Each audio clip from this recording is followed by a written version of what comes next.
제주는 포기하고 우는 역사를 받아먹었습니다.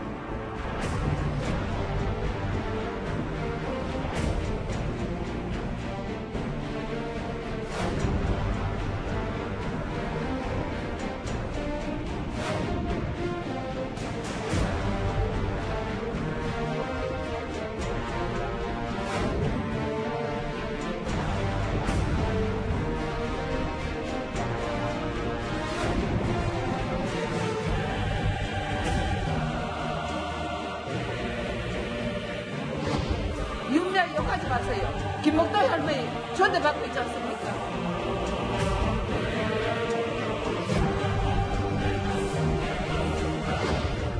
문제를 가지고 이렇게 싸웠던 한 시민운동가의 삶에 대한 최소한의 A가 있어야 된다. 시민운동을 하시다가 우리가 정년 활동을 하시다가 정치권에 온 것을 별로 박수 치고 싶지 않습니다.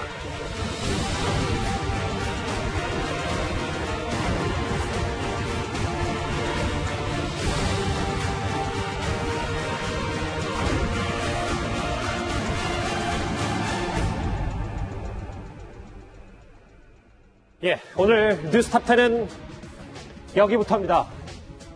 30년간 이용당했다며 울분을 토한 이용수 할머니의 두 번째 기자회견, 후폭풍이 참 거셉니다. 그런데 오늘은 이것부터 먼저 짚어봐야 할 것 같습니다.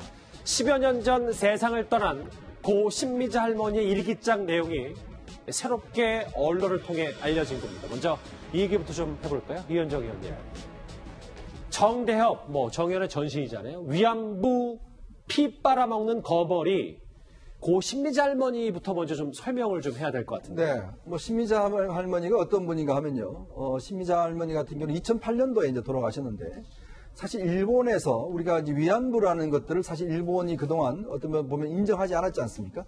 근데 신미자 할머니가 일본 법원에서 처음으로 이 위안부라는 것 사실을 이제 공식 인정한 할머니입니다. 그만큼 어떤 면에서 위안부 역사에서 굉장히 중요한 역할을 한 분이고, 이분 같은 경우는 그 위안부 할머니 33명을 중심으로 해서 세계 평화 무궁화회라는 그런 조직을 만든 바 있습니다. 아하. 그래서 실질적으로 이제 활동하신 바 있고요.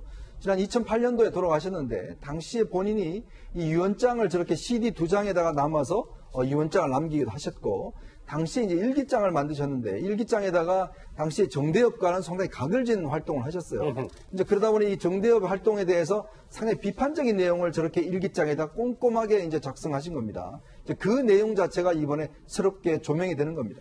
저기 지금 영상에 나오는 게 16년 전 고 신미자 할머니 일기장 내용입니다. 피 빨아먹는 거머리다, 원색적인 표현. 당시 정대협을 꽤 강도 높게 비판하고 있는데요. 장혜철 평론가님, 구체적으로 이런 내용까지 있는데, 정대협은 고양이고 위안부는 생선이다. 구체적인 금액도 일기장에 새롭게 좀 알려졌더라고요. 네, 수원의 한 교회에서 이 신미자 할머니와 동료인 2008년에 또 돌아가신 문필기 할머니가 함께 위안부 피해 상황을 증언했었다고 합니다. 예. 이 교회에서 사례금으로 100만 원을 줬는데, 신미자 할머니 10만 원, 또 문필기 할머니 10만 원 받고, 나머지 80만 원을 윤미향 당선인이 가로챘다면서 어느 교회인지와 그 금액까지 매우 구체적으로 일기장에 적시가 되어 있고요.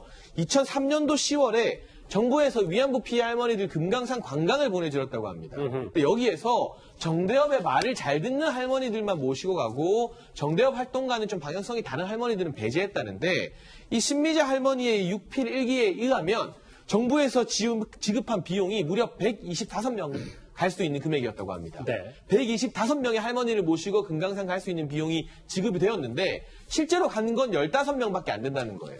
그럼 신미자 할머니 주장대로라면 무려 110명치의 금강산 관광 비용을 윤미향 당선인과 정대협이 중간에서 착복했다는 것이고요. 이 외에도 사례가 굉장히 많습니다. 이 겨울철에 할머니들 춥지 말라고 전기 발열조끼를 정부에서 지급해줬는데, 그것도 인원수에 맞게 다 지급된 게 아니라 정대협과 친화적인 활동을 하는, 정대협 말을 잘 듣는 할머니들에게만 지급이 되고 나머지 할머니들에게는 지급이 안 됐는데, 그러한 돈 역시도 중간에서 윤미향 당선인이 다 가로챈 것 같다는 게 일기장에 여러 사례로 기록이 되어 있습니다. 장혜철 평론가님, 짧게 하나 더요. 지금 사실 이용수 할머니의 폭로, 최초의 의혹 제기로 지금 이 일기장 내용도 지금 뒤늦게 알려진 거잖아요. 그런데 당시에도 윤미향 당선인에게 문제 제기를 하니까 오히려 공격받았다. 신미자 할머니가 공격을 받았다는 내용도 있습니다. 그러니까 본인이 공격받아서 정말 부당하다, 억울하다 이 호소하는 내용도 이 일기장에 적혀 있는데 2005년도에 이 신미자 할머니가 커미션을 받아서 먹고 사는 나쁜 할머니다라는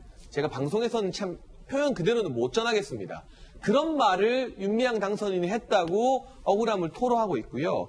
뿐만이 아니라 신미자 할머니가 마치 동료 할머니의 돈을 중간에서 가로채고 뭐 공산품을 팔아서 일본에서 떼돈을 벌었다는 식의 그러한 모함도 당했다면서 여러 부당한 대우에 대한 억울함을 역시나 이 6편 일기장에 남겨놓았습니다. 그러니까 지금 여기 화면 보면 윤미향 당선인이 고 신미자 할머니를 공격을 한 거네요. 여기도 원색적으로요. 그렇죠. 그 발언이 이 신미자 할머니의 일기장에 적혀 있는 건데 이게 사실인지 아닌지는 물론 조금 더 조사를 해봐야 됩니다만 예. 해당 내용을 보도한 언론사에서 이 내용이 정말 사실이냐 윤미향 당선인과 정의연 측에 수차례 연락을 했지만 어떠한 구체적인 답변을 아직까지는 안 하는 상태라고 언론 보도가 나오고 있습니다. 그러니까 더 황당한 것은 사실은 이제 남산에 가시면 그 할머니들 이제 기억의 터라고 해서 거기 할머니들 이제 위안부 할머니들 247명의 이름이 다 기억이 되어 있습니다. 그렇죠. 거기에 신미자 할머니 이름은 없습니다. 그러니까. 그만큼 아까 이 역사적으로 굉장히 중요한 그런 할머니인데 불구하고 저 이름에는 이름이 이제 기재되어 있지 않습니다. 이용수 할머니의 최초 의혹 제기 못지않게 앞으로도 이 고 신미자 할머니의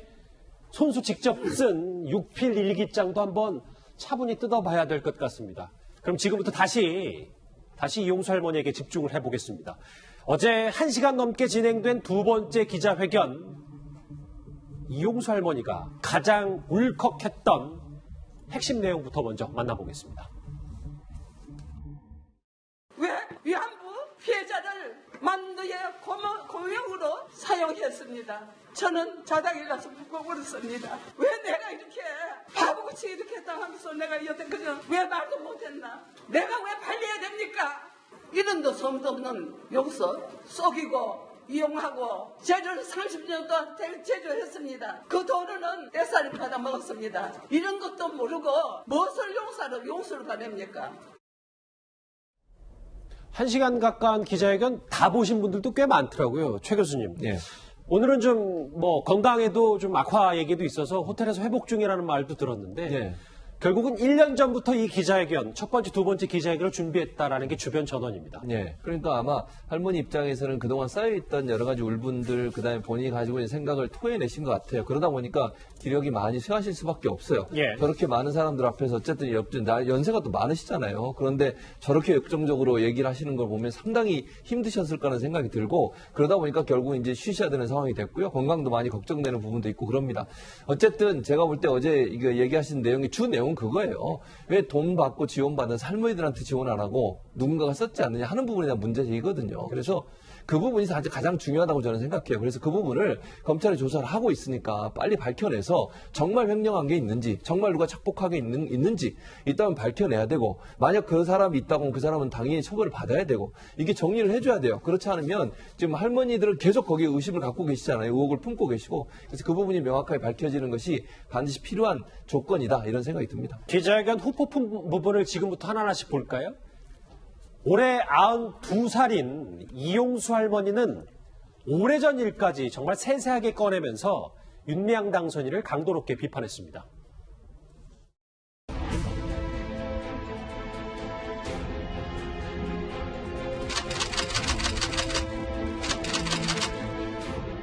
(92년도) 6월 25일 날 신고를 할 적에 윤미향이라는 간사였습니다. 25일 날 했는데 29일 날 모임이 있다고 오락해서 갔습니다.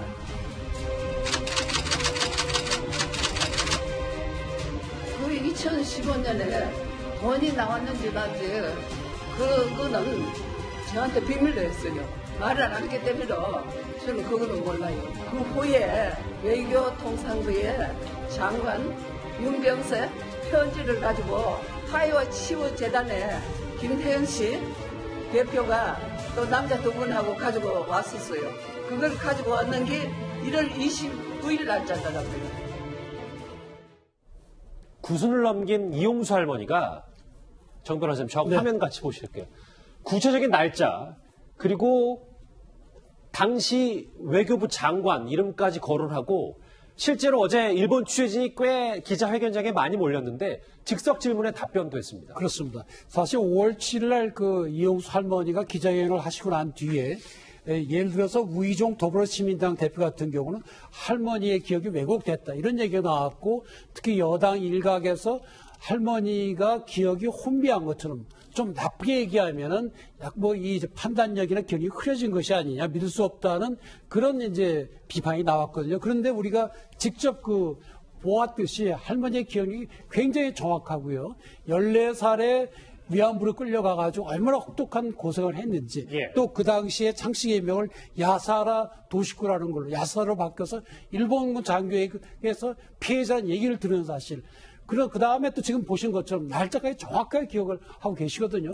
그런 것을 보면 할머니께서 90이 넘으셨지만 기억력은 젊은이 못지않고 할머니의 말씀에 우리가 그 기억력에 문제가 있다는 그런 지적을 할 수가 없는 것으로 보입니다. 그런데 이용수 할머니가 20일 전에 최초 의혹을 제기했을 때 당시 여당은 이렇게 반박을 했었습니다.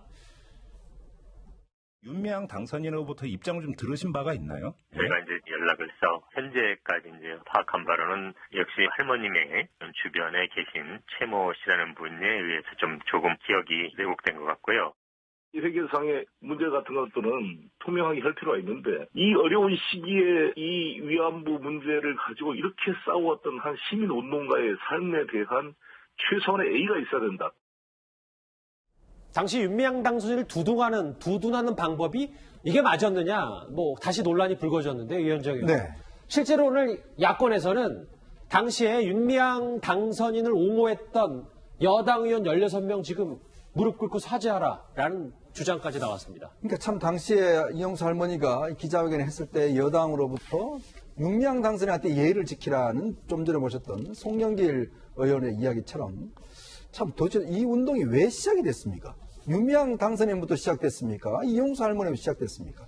바로 그 할머니들이 직접 몸으로 겪으셨던 그 일 때문에 이 일이 이제 시작된 거 아니겠습니까? 거기 윤미향 당선인은 도와주는 사람이었죠. 그러니까 어떤 면에서 보면 지금 여당에서 보면 이 운동의 본질에 대해서 지금 모르는 것 같아요. 그러니까 왜냐하면 이 운동이 시작된 바로 그 지점들 할머니들이 계셨기 때문에 이 운동이 있는 겁니다. 그냥 가상의 상태가 있는 게 아니에요. 자, 그러면 우리가 누구한테 예의를 지켜야 되겠습니까? 할머니한테 예의를 지켜야죠. 어제 기자회견 보셨지 않습니까? 할머니가 그 기억하고 있는 거. 할머니가 14살 때 당하신 기억들을 그대로 상세하게 기억하고 계십니다. 바로 그게 역사예요. 그 역사에 대해서 우리가 고개를 숙이고 그 역사를 어떻게 하면 한을 풀어줄까? 이 문제를 고민해야 되는데 지금 여당 같은 경우는 오히려 그거보다도 정의연과 윤미향 당선인한테 예의를 지키라고 지금 주장하고 있는 거 아니겠습니까? 저는 참 어제 할머니 기자회견을 보면서 많은 반성을 했습니다. 저 연세에도 할머니가 그 열정적인 모습들 본인이 이 문제를 해결하기 위해서 앞으로 어떻게 될 것인지에 대한 문제를 제기하는 거. 참 이 문제를 그동안 우리가 방관해왔던 또 한편으로 봤던 이 문제에 대해서 외면해왔던 제 자신이 굉장히 고개 숙여질 정도로 그 문제를 했는데 저는 여당의 태도 정말 지금이라도 어떤 할머니한테 사죄를 하는 마음으로 저는 대해야 된다 봅니다. 왜냐하면 이 부분도 있는 것 같아요. 최 교수님 여기 화면에 나오지만 이 기부금 논란 최초 폭로했을 때 기억이 왜곡됐다는 여권 일각 주장 말고도 당시에 윤미향 당선인의 남편 인터넷 언론 물론 글이 내려가긴 했지만 할머니가 목돈 필요하셔서 저런 폭로하나? 라는 주장도 했었잖아요. 그건 말이 안 되죠. 저는 주장을 하면 안 된다고 저는 생각해요. 아무리 윤미향 당선인의 남편이 운영하는 신문이라 하더라도 신문은 공정하게 보도를 해야 되잖아요. 할머님이 돈 후손들한테 물려주려고 저렇게 하겠습니까? 저는 그렇게 보진 않아요. 그러니까 본인이 겪으신 여러 가지 일 중에 억울한 부분들이 있어 그걸 얘기하시는 거잖아요. 그럼 들어주셔야 되고 그게 정말 문제가 있다고 지적하시기 때문에 이 문제는 수사기관이 나서서 명명백백하게 밝혀야 돼요. 정말 그런 일이 있었는지 그리고 정말 돈의 문제도 횡령을 한 건지 아니면 뭘 했는지 이건 지금 모르니까 우리가 단정적으로 얘기할 수는 없지만 저런 식으로 접근해서 할머니의 어떤 주장 자체의 어떤 진실성을 떨어뜨리려고 하는 것 자체는 저는 전혀 잘못됐다고 생각해요. 할머니가 그동안 겪은 일을 얘기하는 거잖아요. 그러면 그 부분이 사실인지 아닌지 확인해보고 또 본인이 겪은 것이 법적으로 처벌을 받아야 되는지 마는지 이런 부분도 따져봐야 되는 거지 일방적으로 저렇게 할머니의 어떤 명예를 훼손할 수 있을 정도의 수준의 발언을 하는 것은 바람직하지 않다고 봅니다. 어제 두 번째 기자회견에서 이용수 할머니는요. 이 2살 터울 언니이자 위안부 피해 할머니 동지였던 김복동 할머니도 이용당했다 이렇게 주장을 했습니다. 윤미향 욕하지 마세요. 김목동 할머니 존대받고 있지 않습니까? 일본에 돈을 많이 내고 하니까. 어느 날 미국을 가기로 했는데 이 윤미향이가 모금을 했어요. 모금을 600만 원인가 했는데 할머니는 저 내 사람 아니라고 모독을 해요. 김목도의 할머니는 한쪽 눈이 실명입니다. 미국으로 얻으러 끌고 다니면서 할머니를 이용해 먹고 그래 놓고도 엄법실에 묘지에 가가지고 눈물 흘려요. 그거는 가짜의 눈물입니다. 화면에 보면 김복동 할머니 묘소에서 가짜 눈물을 흘렸다. 잠깐 중간 종합을 해봤을 때 장혜철 평론가님, 고 신미자 할머니의 육필 일기장과 당시에 이 이용수 할머니의 주장이긴 합니다만 증언을 토대로 온 내용들, 위안부 피해 할머니가 꽤 많이 이 피해를 봤다는 주장이 나오고 있거든요. 그러니까 지금 이 워낙 격정적으로 울분의 기자회견을 하셔서 문장의 연결이 아주 매끄럽진 않습니다. 그런데 내용을 보게 되면 할머니는 존대할 사람이 아니어서 못 온다. 그래서 미국으로 어떤 할머니는 가고 어떤 할머니는 못 갔다는 거잖아요.